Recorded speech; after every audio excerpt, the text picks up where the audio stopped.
बिस्मिल्लाहिर्रहमानिर्रहीम अस्सलाम वालेकुम वरहमतुल्लाहि वबरकातुहू। इस स्टडी कर रहे हैं इंटरफेजेस और इंटरफेजेस के अंदर सेकंड चैप्टर चल रहा है, यूनिट 16 है जिसका नाम है फर्स्ट लॉ ऑफ थर्मोडायनेमिक्स। इसका लास्ट टॉपिक हमारे पास आ गए हैं हमारे पास, जिसमें एक आज का जो टॉपिक है जिसमें लिखा डिफाइन हीट कैपेसिटी और थर्मल कैपेसिटी। देखें दोनों नाम अलग नजर आ रहे हैं लेकिन दोनों चीज़ एक ही है। जो कैपेसिटी है मटेरियल की उसको हीट कैपेसिटी भी कहते हैं, मटेरियल की जो कैपेसिटी है उसको थर्मल कैपेसिटी भी कहते हैं।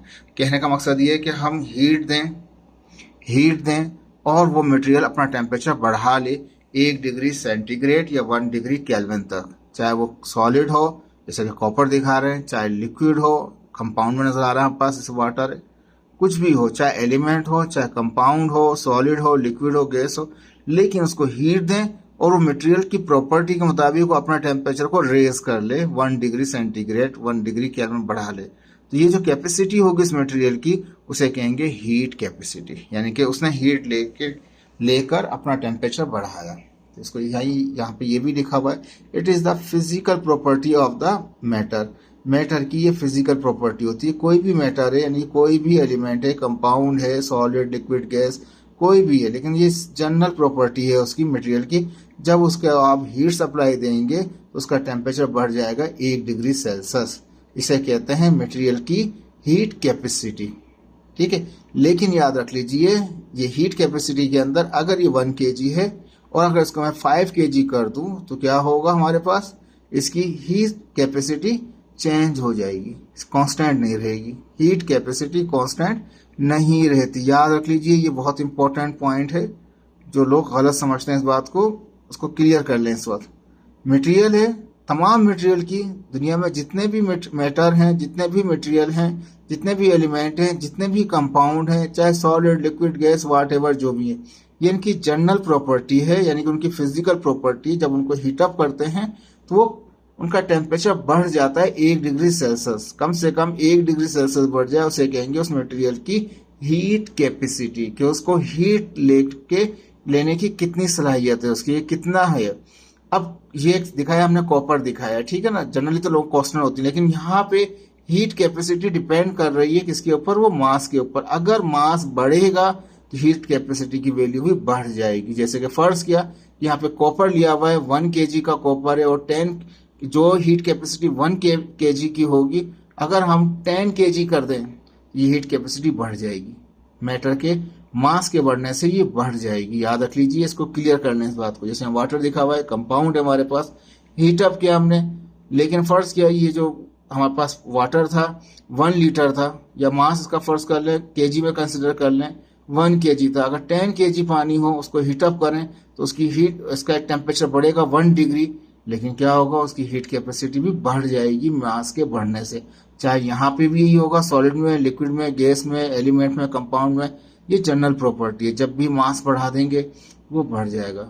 छोटे स्केल के ऊपर आप उसको, छोटे मास के ऊपर आप उसको हीटअप करेंगे, उसका टेम्परेचर 1 डिग्री बढ़ाना चाहेंगे तो उसकी हीट कैपेसिटी कुछ और होगी। वही एलिमेंट है, जैसे कॉपर है वही एलिमेंट है, वही कंपाउंड है, पानी है जैसे वही है, सेम ही रहेगा, लेकिन क्या है, इनके मास बढ़ने से इनकी हीट कैपेसिटी बढ़ जाएगी। ये याद रख लीजिएगा इसको। अमाउंट ऑफ हीट रिक्वायर्ड और सप्लाइड टू द मैटर और ऑब्जेक्ट, कहता है ऐसा अमाउंट जो सप्लाई किया जाए किसी ऑब्जेक्ट को या मैटर को, या उसको ज़रूरत हो किस चीज़ के लिए, कि वो प्रोड्यूस कर दे, रेज कर दे 1 डिग्री सेल्सियस या 1 केल्विन चेंज इन टेम्परेचर हो जाए उस मैटर के अंदर। तो ऐसे अमाउंट जिसके ऊपर, वो अमाउंट जिसके ऊपर 1 डिग्री सेल्सियस बढ़ जाए वो कहलाता है उस मटेरियल की हीट कैपेसिटी। मटेरियल के मास बढ़ने से हीट कैपेसिटी बढ़ जाती है, याद रख लीजिएगा। यहाँ पे लिखा हीट कैपेसिटी को CH से लिखा, क्यों, वो हीट है जो सप्लाई कर रहे हैं, चेंज इन टेम्परेचर से डिवाइड कर रहे हैं। रेशो जो है हीट का किसके साथ, चेंज इन टेम्परेचर के साथ, वो कहलाता है हीट कैपेसिटी, कहलाता है उस एलिमेंट की, उस कंपाउंड की, उस सॉलिड की, उस लिक्विड की, उस गैस की, जो भी कहना चाहे। अब जाहिर बात है इसका यूनिट क्या बनेगा हीट कैपेसिटी का, तो जो हीट सप्लाई करते हैं वो जाउल में होती है, वो जी हो गया। टाइम क्या होता है, सॉरी, चेंज इन टेम्परेचर क्या होता है, वो केल्विन भी होता है और सेल्सियस में भी होता है। तो जाउल पर डिग्री, जाउल पर केल्विन। इसी चीज़ को समझ सकते हैं कि यहाँ पे डेल्टा टी हमारे पास डिवाइड कर रहा है तो वहाँ जाके CH को मल्टीप्लाई कर देगा, तो CH multiply delta T is equal to क्या आ गया, Q आ गया हमारे पास। इक्वेशन 1 को हम इस तरह भी लिख सकते हैं। यहाँ लिखा कि Q क्या है, हीट एनर्जी है जो एब्जॉर्ब करता है या रिलीज करता है। अब इस वक्त तो हम रिलीज की बात नहीं कर रहे, रिलीज की बात कर ही नहीं रहे, हम बात कर रहे हैं हीट सप्लाई कर रहे हैं किसी मैटर को और उसका टेम्परेचर बढ़ रहा है। रिलीज अलग केस हो जाएगा, ठीक है। अभी इंटर में आपके इस लेवल का रिलीज का कोई केस अभी नहीं आ रहा है इस वक्त। CH क्या है, जिसे यहाँ दिखा रखा है मटेरियल की प्रॉपर्टी है, CH में अंदर लिख रखा है, यानी कि CH क्या है, वो मटेरियल की प्रॉपर्टी है, फिजिकल प्रॉपर्टी है। वो बढ़ जाती है किससे, यानी कि हीट कैपेसिटी बढ़ जाती है इसके मास के बढ़ने से, ऑब्जेक्ट के मास के बढ़ने से उसकी हीट कैपेसिटी बढ़ जाती है। तो CH क्या है, वो हीट कैपेसिटी, डेल्टा टी क्या है, चेंज इन टेम्परेचर है। देखें यहाँ मैंने नोट भी लिख दिया, if mass of the object increase, अगर इनका मास, चाहे कपोर कोई भी एलिमेंट हो, चाहे कंपाउंड हो, चाहे सॉलिड हो, चाहे लिक्विड हो, चाहे गैस हो, कुछ भी हो, अगर उसका मास बढ़ाएंगे तो हीट कैपेसिटी विल इंक्रीज, उसकी कैपेसिटी बढ़ जाएगी। वैसे तो कांस्टेंट रहती है दूसरे केसेस में, लेकिन जनरली हीट कैपेसिटी बढ़ जाएगी अगर उसकी क्वांटिटी बढ़ा दिया आपने, मास बढ़ा दिया। Different substance have different heat capacity, hydrogen की कुछ और होगी, ऑक्सीजन की कुछ और होगी, कॉपर की कुछ और होगी, वाटर की कुछ होगी, एलिमेंट की कुछ होगी, कंपाउंड की, हर एक की मुख्तलिफ होगी। लेकिन एक सिंगल एलिमेंट जो है उसकी हमेशा कोई भी वैल्यू होती है, फिक्स होती है, लेकिन वो मास से वेरी कर जाए, डेट इज हीट कैपेसिटी। याद रख लीजिएगा इसको, ये छोटा सा टॉपिक था लेकिन कॉन्सेप्ट की पॉइंट था, मास के साथ के मास बढ़ेगा तो क्या होगा, उसकी हीट कैपेसिटी उसकी बढ़ जाएगी। सेकंड हमने सवाल बनाया, इस पे हीट तो पढ़ लिया, अब स्पेसिफिक हीट कैपेसिटी क्या है। अब देखें यहाँ पे भी दिखा है कि वहां पे भी हीट दे रहे हैं तो यहाँ भी हीट दे रहे हैं, लेकिन क्या है, उसका मास भी रखा हुआ है जो ग्राम में काउंट कर रहे हैं। 1 ग्राम सब्सटेंस का मास है, फर्ज किया कोई भी ऑब्जेक्ट है, उसका कितनी क्वांटिटी है, मास m कितना है, वो 1 ग्राम है, उसको वो हीट रिक्वायर्ड है जो इसका टेम्परेचर बढ़ा दे, इस ऑब्जेक्ट का टेम्परेचर बढ़ा दे, कितना, 1 डिग्री सेल्सियस या 1 केल्विन, जो भी कह लें, ठीक है ना। 1 सेल्सियस भी मैंने सेल्सियस लिखा है, आप चाहें तो केल्विन भी लिख दें, मैंने यहाँ यूनिट में केल्विन दिखा रखा है। तो कहने का मकसद ये है कि जो भी ऑब्जेक्ट है उसका टेम्परेचर 1 डिग्री बढ़ा दे, ऐसी हीट जो उसका 1 डिग्री टेम्परेचर बढ़ा दे, तो वो जो कैपेसिटी होगी उस सब्सटेंस की, वो कहलाएगा स्पेसिफिक हीट कैपेसिटी, उसको CS से जाहिर किया जाता है। और मास कितना, 1 ग्राम। पहले जो था मास की कोई लिमिट नहीं थी, यानी कि मास काउंट नहीं कर रहा था, कह रहा था मास बढ़ेगा तो बढ़ जाएगा, लेकिन यहाँ पे क्या है, ये अब फिक्स रहेगा, अब चेंज नहीं होगी। तो कहता है कि ये इंटेंसिव प्रॉपर्टी कहलाती है। तो इंटेंसिव प्रॉपर्टी क्या होती है, मैंने लिख दिया, सच matter which does not depend of size और क्वांटिटी ऑफ मैटर, ऐसी मैटर की प्रॉपर्टी जिसमें उसके मास के बढ़ने या कम होने से उसकी वैल्यू पे कोई फर्क नहीं पड़ता। यानी कि अगर मास 1 ग्राम है तब जो भी उसकी, कॉपर है, कॉपर की जो भी स्पेसिफिक हीट कैपेसिटी होगी 1 ग्राम के लिए भी वही रहेगी, 1 kg के लिए भी वही रहेगी, 1000 ग्राम के लिए भी वही रहेगी, 1000 kg के लिए भी वही रहेगी, कुछ भी आप ले लें। मास के बढ़ने से स्पेसिफिक हीट कैपेसिटी नहीं बढ़ती, इस प्रॉपर्टी कहते हैं intensive property of matter. Heat capacity जो है वो इंटेंसिव प्रॉपर्टी नहीं है, वो सिर्फ फिजिकल प्रॉपर्टी, जो लास्ट टॉपिक पढ़ाया था अभी आपको मैंने। तो स्पेसिफिक हीट कैपेसिटी क्या है, ये इंटेंसिव, ये फिजिकल नहीं है।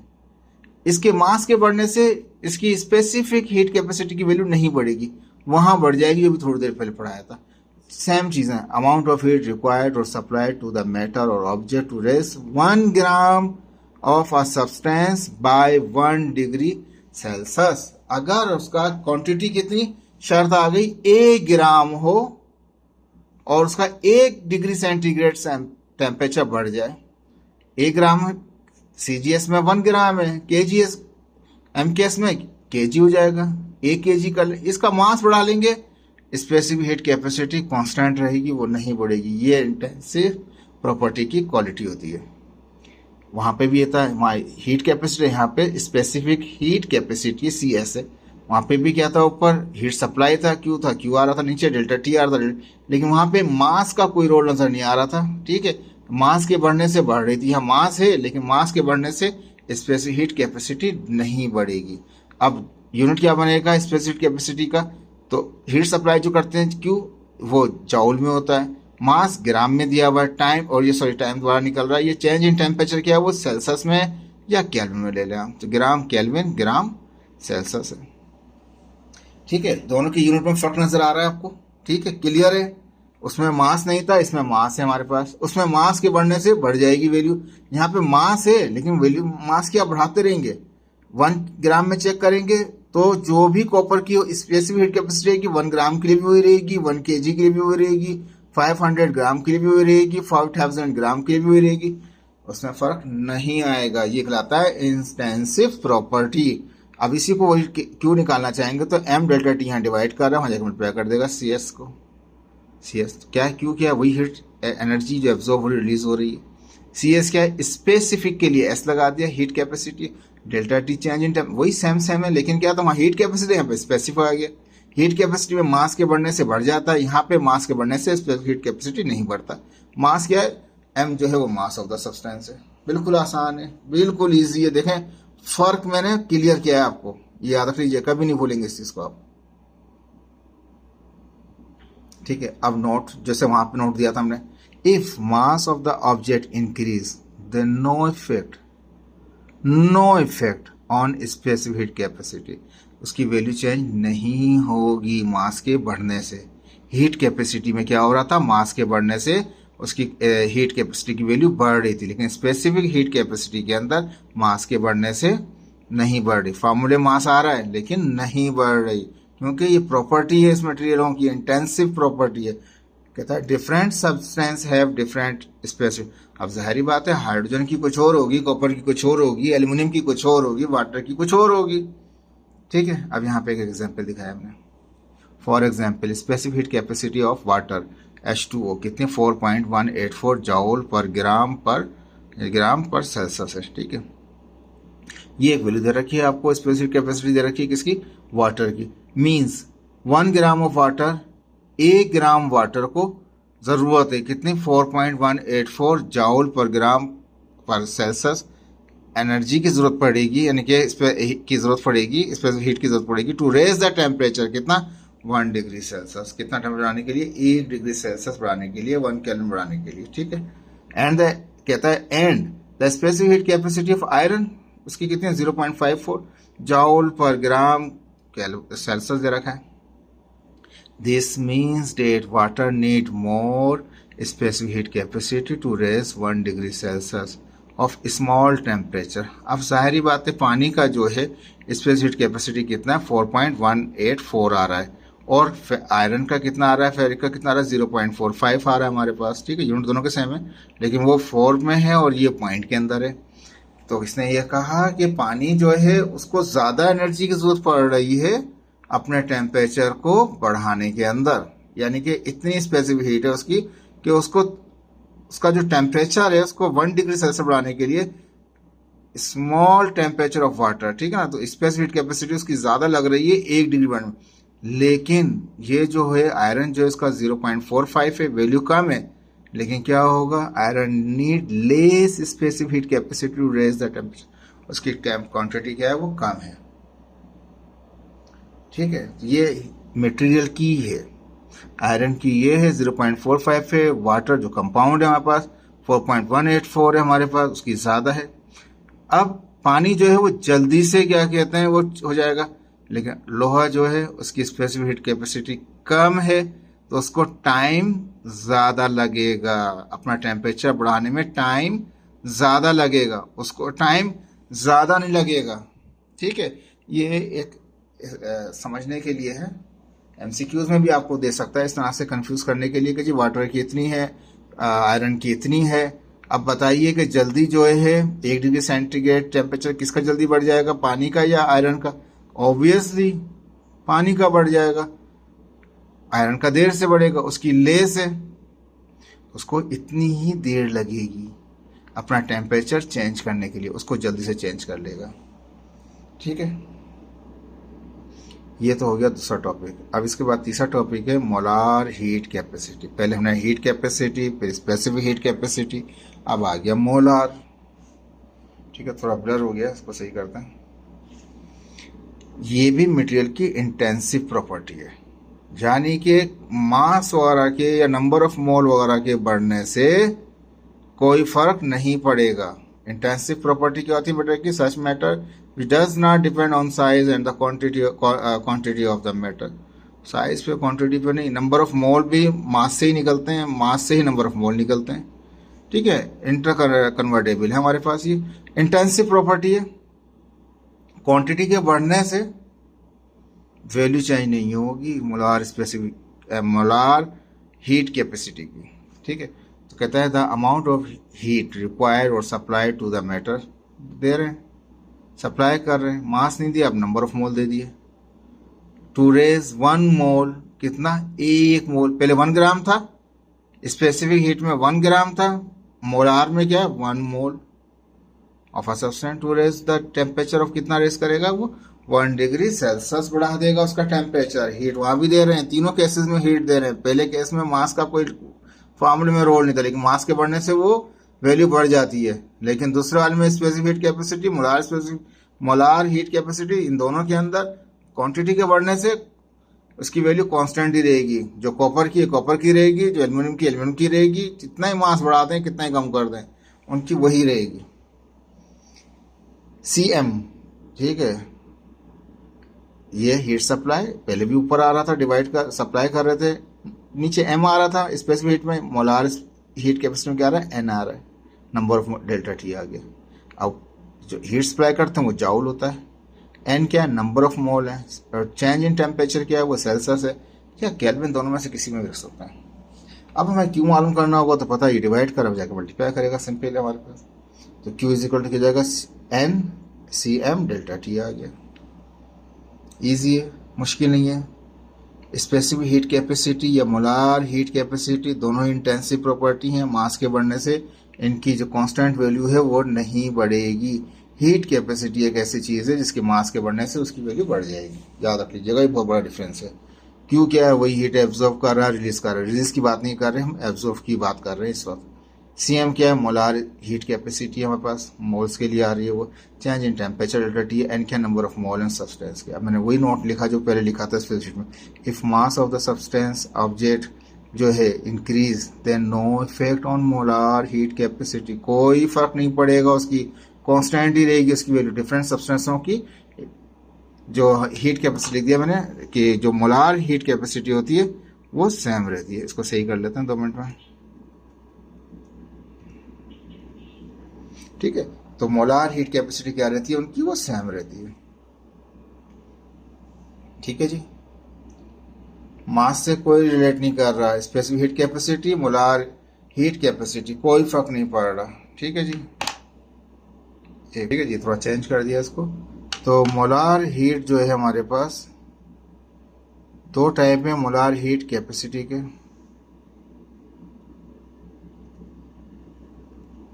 वो एज अंडर है हमारे पास। ठीक है, एक CP है, तो molar heat capacity at constant pressure. तो दोबारा आ जाते हैं यहाँ पे। तो 2 टाइप हमारे पास है मोलार हीट कैपेसिटी की। एक है molar heat capacity at constant pressure. अब टेम्परेचर बढ़ाएंगे, बढ़ेगा उसका 1 डिग्री सेल्सियस तक 1 मोल सब्सटेंस का। कब? जब प्रेशर कांस्टेंट हो, एट कांस्टेंट। तो QP हो गया, CP हो गया, C से CP हो गया, QP हो गया, N डेल्टा T हो गया। दूसरा वाला कौन सा होगा उसका? अच्छा, इसका थोड़ा सा एक और देख लें। यहाँ पे जब QP मालूम करना होगा तो N डेल्टा T जाके CP को मल्टीप्लाई कर देगा। N डेल्टा T मल्टीप्लाई कर रहा है CP को। दूसरा जो केस है कांस्टेंट वॉल्यूम के ऊपर, तो molar heat capacity at constant volume. ठीक है जी, वॉल्यूम का क्या हमारे पास हीट रिक्वायर्ड है सप्लाई करें मैटर को कब बढ़ाने के लिए? 1 मोल सब्सटेंस को 1 डिग्री बढ़ जाए, कब? एट कांस्टेंट वॉल्यूम पे। तो QV हो गया, CV हो गया। QV मालूम करना है तो N डेल्टा T जाकर मल्टीप्लाई कर देगा CV को। ठीक है जी, ये आपका टॉपिक हो गया। तो 2 उसके बने हमारे पास, मोलार हीट कैपेसिटी के 2 बने। एक molar heat capacity at constant pressure पे, एक बना कांस्टेंट वॉल्यूम पे। तो कांस्टेंट प्रेशर पे ये बनेगा, कांस्टेंट वॉल्यूम पे इस तरह से बन जाएगा। अब लास्ट टॉपिक आपके पास है इस चैप्टर का, CP minus CV is equal to R, यानी कि heat molar heat capacity at constant pressure minus molar heat capacity at constant volume को माइनस करें इनको आपस में तो एक जनरल गैस कांस्टेंट आर निकल आता है हमारे पास। ठीक है, मेयर कांस्टेंट भी कहते हैं इसको, मेयर रिलेशन भी कहते हैं इसको। प्रूफ करें इसको, सीपी माइनस सीवी बराबर है आर के। या रिलेशन बताइए सीपी और सीवी का क्या रिलेशन है। एक बार हम सीपी पे बनाएंगे, एक बार सीवी पे, यानी कांस्टेंट प्रेशर का केस स्टडी करेंगे, एक बार कांस्टेंट वॉल्यूम का स्टडी करेंगे, फिर दोनों को कंबाइन करेंगे और ये रिलेशन बना लेंगे यहाँ पे। ठीक है, मैंने यहाँ पे क्या किया, कंसिडर कर लिया एक आइडियल गैस है, एक आइडियल गैस भर रखे, लिखा हुआ है यहाँ पे आइडियल गैस के n मोल्स रख रखे हमने। हीट जो सप्लाई कर रहे हैं वो क्यू दे रहे हैं। पहले वॉल्यूम इसका ये था, अंडरस्टूड है, पहले भी फर्स्ट टाइम पढ़ चुके हैं हम। जब हीट देते हैं उसका वॉल्यूम इंटरन, और ये पिस्टन मूवेबल है, जैसे हीट मिलेगी नंबर ऑफ मोल्स तो कांस्टेंट रहेंगे, लेकिन स्पीड बढ़ जाएगी और ये वॉल्यूम यहाँ से बढ़ के यहाँ तक हो जाएगा, ऊपर डिस्क ऊपर से पिस्टन ऊपर चला जाएगा। वॉल्यूम ज़्यादा हो जाएगा तो उसका मतलब वर्क भी किया उसने, लेकिन प्रेशर कांस्टेंट रखेंगे हम कि प्रेशर चेंज नहीं होगा उसका। यहाँ पर जो था पहले V1 के अंदर, अब V2 ज़्यादा हो गया लेकिन प्रेशर कांस्टेंट रहेगा। तो ये जो निकलेगा हमारे पास मोलार हीट कैपेसिटी निकलेगा वो CP निकलेगा फिर हमारे पास इस तरीके से। टेम्परेचर चेंज हो गया, पहले कम था, पहले ज़्यादा होगा फिर बाद में कम हो गया, T1 से T2 हो गया, वॉल्यूम V1 से V2 हो गया, चेंज इन वॉल्यूम भी हो गया, प्रेशर कांस्टेंट है। तो हमने कहा कि कंसिडर कर लिया एक आइडियल गैस हमने इसमें भर रखी है जिसके n मोल्स हैं, n मोल्स लिख रखा है मैंने यहाँ पे। सिलेंडर व्हेन सप्लाइड हीट भी QP, जो हीट सप्लाई कर रहे हैं वो QP हमारे पास है, P लिख लीजिएगा, मैंने यहाँ पे लिखा नहीं वैसे। And piston move toward surrounding, piston जैसी हीट ली उसने पिस्टन मूव किया सराउंडिंग की तरफ outward. And change of the volume occur, volume change हुआ, V1 से V2 हो गया। एट कांस्टेंट प्रेशर, जब प्रेशर जो पहले था प्रेशर वही रहा कांस्टेंट प्रेशर के ऊपर। So work has been done, काम तो हुआ। जो कांस्टेंट प्रेशर हो वॉल्यूम चेंज हो तो वर्क बराबर होता है P डेल्टा V के। ये हम पहले पढ़ चुके हैं, लास्ट लेक्चरों के अंदर निकाल चुके हैं। वहाँ पे कांस्टेंट प्रेशर हो चेंज इन वॉल्यूम हो तो वर्क बराबर हो जाता है pressure into change in volume के। ड्यू टू विच क्या हुआ, चेंज इन टेम्परेचर हुआ, आल्सो अकर हुआ, और फिगर नजर आ रहा है हमारे पास यहाँ पे टेम्परेचर T1 से T2 हो गया। अब मोलार स्पेसिफिक हीट कैपेसिटी क्या निकलती है, QP हम पहले निकाल चुके हैं, N CP डेल्टा T वो ये निकलता है। बहुत ज़्यादा डिटेल नहीं दिया मैंने, लेकिन वहीं से उठा के इसको फार्मूले से ले दिया। QP क्या है, N CP डेल्टा T हमारे पास। फर्स्ट लॉ क्या कहता है, QP जो हीट सप्लाई करेंगे एक पार्ट एनर्जी बढ़ाएगा एक पार्ट वर्क करा देगा, डेल्टा Q बराबर delta U plus delta W के। ठीक है जी, अब हमने कहा delta Q change in temperature, change in heat, change in heat को हम यहाँ जानते हैं वो QP है, कांस्टेंट प्रेशर के ऊपर जो हीट सप्लाई वो QP है हमारे पास। वर्क जो उसने किया है P डेल्टा V किया, मूव हुआ कांस्टेंट प्रेशर के ऊपर P डेल्टा V कहलाता है वर्क, तो वर्क की जगह क्या गया P डेल्टा V आ गया। और जो हीट थी वो हमारे पास वो QP हमारे पास है। QP आप जानते हैं क्वेश्चन 1 के अंदर किस तरह से QP की वैल्यू, हाँ मैंने QP की जगह QP की value N CP delta T हो गया, डेल्टा U अपनी जगह पे और PV। अब हमने ये P डेल्टा V को क्या किया, हम चले गए वो general gas equation PV is equal to nRT। अगर चेंज इन वॉल्यूम है तो चेंज इन टेम्परेचर होगा, तो यहाँ पे क्या था हमारे पास चेंज इन वॉल्यूम था तो टेम्परेचर भी क्या हो गया, चेंज इन टेम्परेचर हो गया। तो PV is equal to nRT के अंदर क्या हुआ, प्रेशर तो कांस्टेंट है, वॉल्यूम चेंज हो रहा है। अगर वॉल्यूम चेंज हो रहा है N की वैल्यू भी कांस्टेंट है, N मोल वही है, मोल तो नहीं बढ़ रहे कम हो रहे, मोल तो वही है, जनरल गैस कांस्टेंट भी वही है, प्रेशर वही है। अगर वॉल्यूम चेंज हो रहा है तो चेंज इन टेम्परेचर हो रहा है, डेल्टा V है तो क्या होगा डेल्टा T हो जाएगा। तो वो PV is equal to nRT से ही बनाया है, जब वॉल्यूम चेंज होगा चेंज इन वॉल्यूम होगा तो चेंज इन टेम्परेचर भी हो जाएगा। तो यहाँ पे इसकी जगह P डेल्टा V करेंगे, PV is equal to nRT, लेकिन ये चेंज इन वॉल्यूम था इसलिए चेंज इन टेम्परेचर हो गया। समझ में आ गया, ये निकल गया कांस्टेंट प्रेशर पे। अब दूसरा करेंगे हम कांस्टेंट वॉल्यूम पे। वॉल्यूम कांस्टेंट मतलब फिक्स कर दिया आपने पिस्टन को, अपना अप जाएगा ना नीचे जाएगा। जब पिस्टन फिक्स हो गया काम नहीं करेगा, डेल्टा W 0 हो जाएगा, ये तो अंडरस्टूड है। कंसिडर कर लिया एक आइडियल गैस है जिसके N मोल है, यहाँ भी N मोल रख रखे हमने, फिल कर दिए किसके अंदर, सिलेंडर में। व्हेन सप्लाई हीट भी QV, जो हीट सप्लाई कर रहे हैं कांस्टेंट वॉल्यूम पे वो QV कहलाएगा, जो भी हीट होगी वो QV बन जाएगी पिस्टन पे। ठीक है, ऑन द सिलेंडर के कहते हैं piston of the cylinder be fixed, cylinder का जो पिस्टन है वो क्या है, बी फिक्स्ड है, means no work has done, कोई काम नहीं होगा। अगर पिस्टन ना अप जाएगा नीचे जाएगा तो कोई काम नहीं होगा, ना अप जाए ना नीचे जाए, कहीं भी मूव नहीं कर रहा तो वर्क तो हो गया भाई 0। बिकॉज वॉल्यूम बी कांस्टेंट, क्योंकि वॉल्यूम तो कांस्टेंट कर दिया, तो अब वॉल्यूम जब कांस्टेंट हो जाता है, वॉल्यूम कांस्टेंट होगा ना, अब जब वॉल्यूम चेंज ही नहीं हो रहा तो वर्क होगा ही नहीं। During this process change in temperature आकर टेम्परेचर आ जाएगा, जैसे ही हीट देंगे सारी हीट अंदर समानी शुरू हो जाएगी, उसकी टेम्परेचर बढ़ा देगी इसका। ठीक है जी। तो ये कांस्टेंट वॉल्यूम के ऊपर जो मोलार हीट कैपेसिटी होगा QV जो होगा NCV डेल्टा T। CV जो है वो मोलार हीट कांस्टेंट प्रेशर के ऊपर है। ठीक है जी, कांस्टेंट वॉल्यूम के ऊपर है। ठीक है जी। तो QV is equal to NCV delta T आ गया। जैसे वो QP is equal to NCP delta T था, ये QV is equal to NCV delta T। पीछे अभी ड्राइव भी अभी निकाला था आपको थोड़ी देर पहले भी। फर्स्ट लॉ थर्मोडायनामिक्स यहाँ पे लगाते हैं हम जानते हैं वो क्या होता है, Q delta Q heat supply करते हैं, एक पार्ट एनर्जी बढ़ाता है, दूसरा पार्ट वर्क कराता है। वर्क तो वो पिस्टन फिक्स था, वर्क तो कुछ भी नहीं होगा, तो वो जीरो हो गया वर्क। लेकिन जो हीट सप्लाई कर रहे हैं वो कांस्टेंट वॉल्यूम के ऊपर वो QV हो जाएगा हमारे पास। ठीक है, तो जितनी भी हीट बराबर है डेल्टा U के। अब मैं ये कह दूं कि जी QV बराबर डेल्टा U के या डेल्टा U बराबर QV के, बात एक ही हो जाएगी। लेकिन डेल्टा U अपनी जगह पे, QV बराबर है NCV डेल्टा T पे। कांस्टेंट वॉल्यूम के ऊपर क्या, कांस्टेंट वॉल्यूम के ऊपर जो हीट होती है और होता है NCV डेल्टा T के बराबर होती है। ये क्वेश्चन 4 के लिए। अब मैंने कहा कि ये जो डेल्टा U की वैल्यू आई है इसको मैं इक्वेशन 4 में पुट कर दूं, सॉरी 3 में पुट कर दूं। इक्वेशन 3 यहाँ हमारे पास है, 2 मिनट्स को थोड़ा सेट कर लिया। ये इक्वेशन 3 नहीं था, इक्वेशन 2 होगा। मैंने कहा कि जो इक्वेशन 4 में डेल्टा U की वैल्यू आई है, NCV डेल्टा T आई है, putting the value of equation 4 in equation number 2 के अंदर जहां जहां डेल्टा U होगा वहां पे NCV डेल्टा T पुट कर देंगे। अब देखिए इक्वेशन 2 हमने ये निकाल ली थी, NCP delta T delta U NR delta T। तो अब यहाँ पे डेल्टा U की जगह डेल्टा U की जो वैल्यू निकाली है हमने कांस्टेंट वॉल्यूम के ऊपर, वो पुट कर देंगे। ठीक है जी। तो यहाँ पे डेल्टा U था, उसकी जगह पे डेल्टा U की जगह उसकी वैल्यू NCV डेल्टा आ गया। NR डेल्टा T पहले से ही था, NCP डेल्टा T पहले से ही था। इक्वेशन 2 के अंदर यहाँ पे डेल्टा U था, तो डेल्टा U यहाँ से निकाल के यहाँ पुट कर दिया। अब हमने कहा कि डिवाइड कर दें, यहाँ पे भी N आ रहा है, यहाँ भी N आ रहा है, यहाँ भी N आ रहा है, यहाँ भी डेल्टा T, यहाँ भी डेल्टा T, यहाँ भी डेल्टा T। हमने कहा डिवाइड कर दें इक्वेशन 5 जो है उसको N डेल्टा T से। तो इस पार्ट को भी divide by N delta T, इस पार्ट को भी N डेल्टा T, इस पार्ट को भी N डेल्टा T से डिवाइड कर दें। ठीक है, अब N से N कट गया, डेल्टा T से डेल्टा क्या, CP बचा, इज इक्वल टू N से N कट गया, डेल्टा T से क्या बचा, CV बचा। N से N कट गया, डेल्टा T से डेल्टा R बचा हमारे पास। CP बराबर है CV प्लस R। CV यहाँ पे प्लस का, वहां जाके माइनस का, CP minus CV is equal to R। यही आपको साबित करना था। देखें मुश्किल नहीं है, डेरिवेशन आसान है, लेकिन चेंज किया है मैंने, उस तरीके से नहीं किया जिस तरह बुक ने कराया हुआ है। तो लाइक कीजिए, शेयर कीजिए, सब्सक्राइब कीजिए और याद भी कीजिए इसको साथ साथ। ओके, अल्लाह हाफिज़।